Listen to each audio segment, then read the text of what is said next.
Assalamualaikum warahmatullahi wabarakatuh. Halo Bro Tani, ketemu lagi dengan saya di channel Petani 500 mdpl.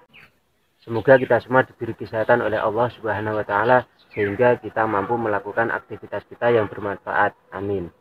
Oke Bro Tani, pada kesempatan video kali ini kita akan membahas tentang humus bambu. Ya, ini sudah ada, saya bawakan contohnya. Ya, seperti ini ya, Bro Tani.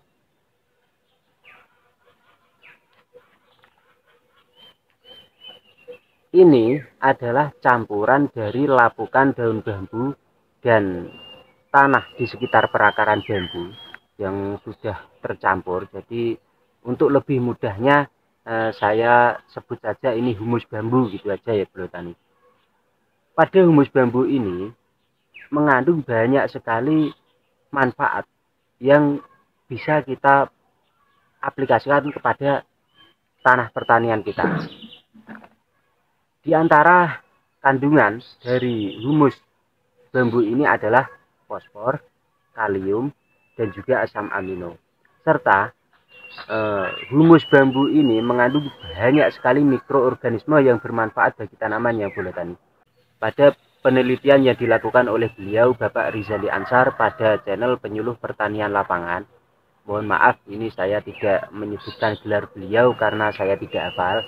Jadi bukan karena saya tidak menghormati, tapi karena memang saya tidak hafal gelar beliau ya, tanpa mengurangi rasa hormat kepada beliau. Pada penelitian yang dilakukan oleh beliau itu ternyata ya Bro Tani, beliau melakukan penelitian itu mengambil sampel humus bambu ini di sekitar perakaran bambu, kemudian diambil sebidang, dicampur dengan air, diaduk, dan kemudian diambil satu tetes saja. Diambil satu tetes untuk menjadi sampel, kemudian ditaruh preparat dan dilihat menggunakan mikroskop. Ternyata pada satu tetes campuran humus bambu ini saja itu mengandung banyak sekali mikroorganisme yang bermanfaat bagi tanaman ya Bro Tani. Lebih terkenalnya mikroorganisme itu disebut dengan PGPR atau Plant Growth Promoting Rhizobacteria. Jadi PGPR adalah kumpulan dari beberapa jenis mikroorganisme yang bermanfaat bagi tanaman.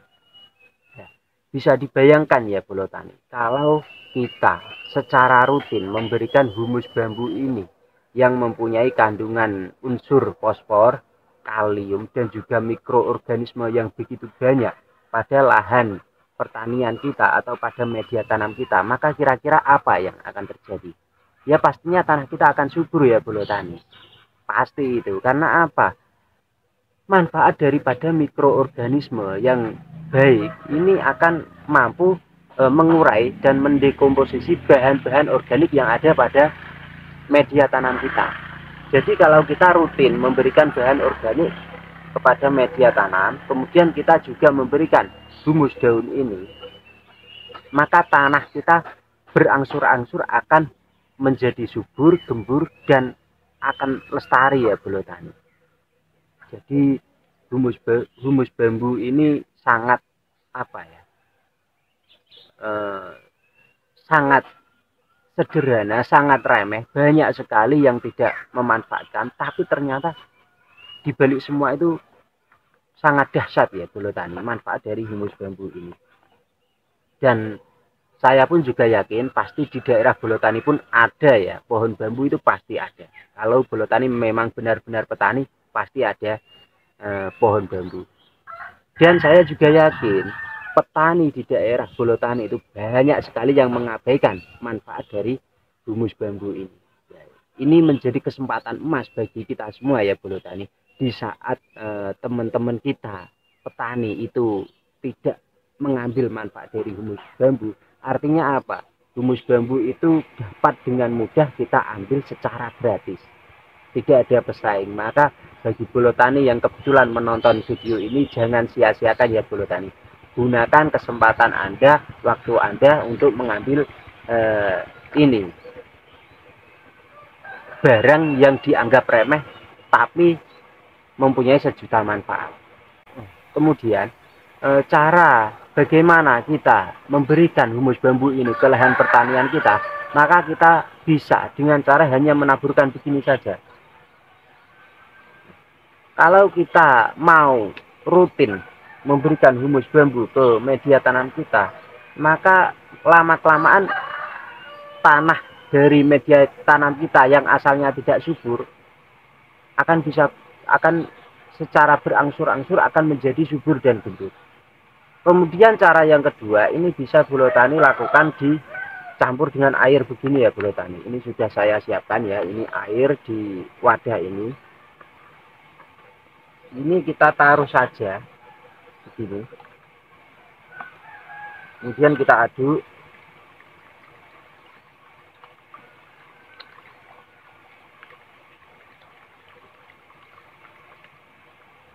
Dan kita siramkan. Nah, cara seperti ini sangat efektif kita lakukan di musim kemarau, karena pada musim kemarau kita tidak disuplai oleh air gratisan, artinya air hujan, maka kita bisa memberikan kompos dengan cara dicampur dengan air kemudian kita siramkan. Selain kita memberikan unsur hara, fosfor, dan kalium, juga mikroorganisme, kita juga memberikan asupan air ke tanaman kita, yang mana air ini faktor yang sangat penting bagi tanaman ya.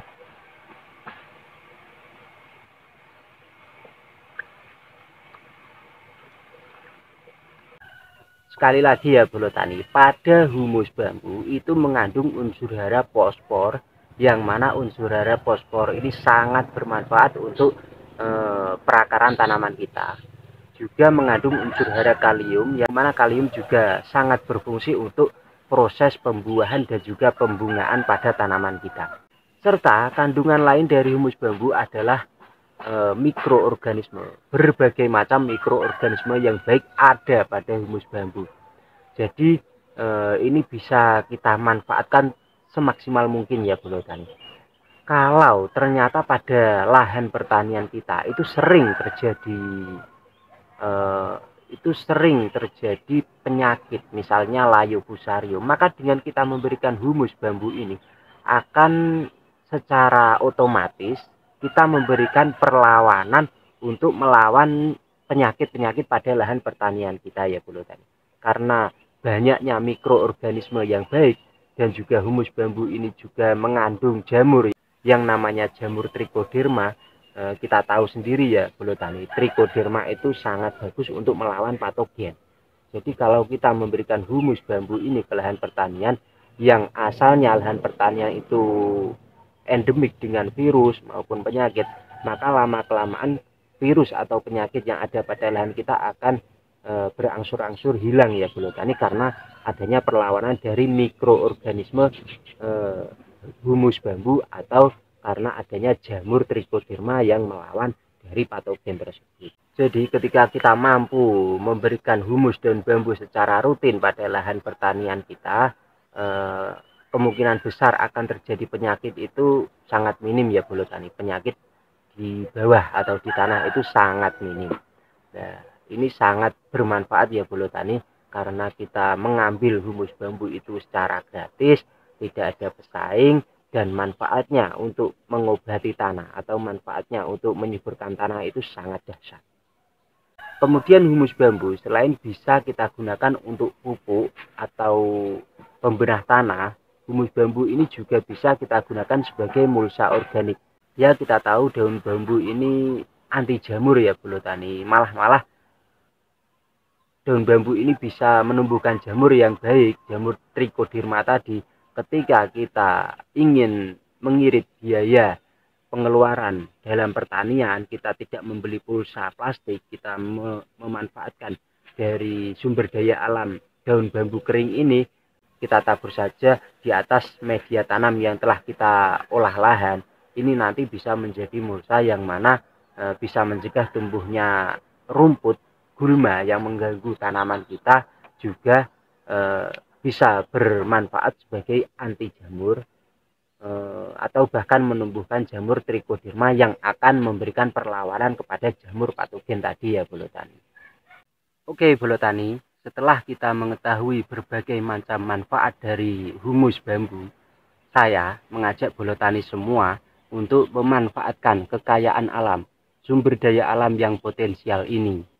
Mari kita cari, kita kumpulkan humus bambu yang ada di sekitar kita manfaatkan untuk campuran media tanam, kita manfaatkan untuk pupuk, juga kita manfaatkan untuk mulsa organik. Dan kalau dirasa humus bambu yang ada di sekitar Bolo Tani itu belum begitu banyak, belum banyak daun bambu yang lapuk, maka Bolo Tani bisa mengambil daun bambu yang kering dan jangan lupa sertakan tanah di sekitar perakaran bambu. Bolo Tani bawa pulang, kemudian Bolo Tani proses menjadi kompos. Untuk cara pembuatan kompos daun kering ini sudah ada ya Bolo Tani pada channel ini. Silahkan dicari. Ya, mungkin hanya itu yang bisa saya sampaikan. Semoga apa yang ada pada video ini bermanfaat bagi saya khususnya dan juga bermanfaat bagi Bolo Tani semua. Sekian dari saya, sampai jumpa pada video berikutnya. Wassalamualaikum warahmatullahi wabarakatuh.